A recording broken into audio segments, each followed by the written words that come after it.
Welcome to மாயா பஜார் நிர்மலா கஜேந்திரன். இன்றைக்கு நாம் பார்க்கும் ரெசிபி இட்லி உப்மா.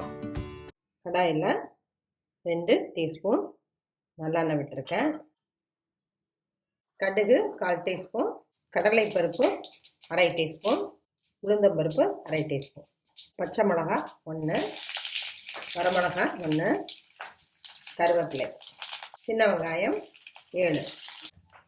1 நிமிடம் ஃப்ரை ஆகட்டும். நமக்கு இட்லியிலே உப்பு இருக்குது, வெங்காயத்துக்கு மட்டும் கூழ் உப்பு கொஞ்சமாக போட்டுக்கலாம். இட்லி 2 எடுத்துருக்கேன், லேசாக உதுத்தி விட்டுக்கலாம்.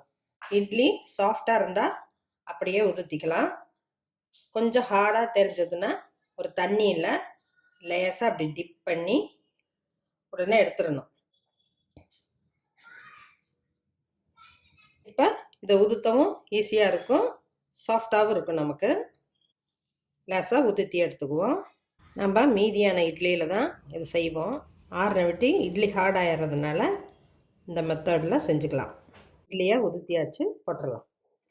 க்யூபாட்டை கட் பண்ணி போட்டும் செய்யலாம். அது குழந்தைகளுக்கு பார்க்க அட்ராக்டிவாக இருக்கும். அப்படி செய்கிறப்ப ஒரு பழம் தக்காளி போட்டு வதக்கிட்டு போடணும்.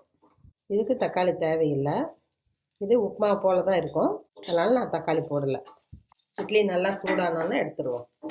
இரும்பு சட்டியில் செய்கிறப்ப உங்களுக்கு இட்லி அடி பிடிக்காது, கொட்டாது. தேங்காய் எண்ணெய் 1/2 டீஸ்பூன் விட்டு கிளறி ஆஃப் பண்ணிடுறேன். குழந்தைகளுக்கு நெய் விட்டும் கொடுக்கலாம். கொஞ்சமாக கொத்தமல்லி எல்லாம் போட்டுக்கலாம். ஸ்டவ் ஆஃப் பண்ணிடலாம். இட்லி உப்புமா ரெடி ஆயிடுச்சு. இது ஈவினிங் குழந்தைகளுக்கு ஸ்நாக்காகவும் பண்ணி கொடுக்கலாம். வித்தியாசமாக இருக்கும்.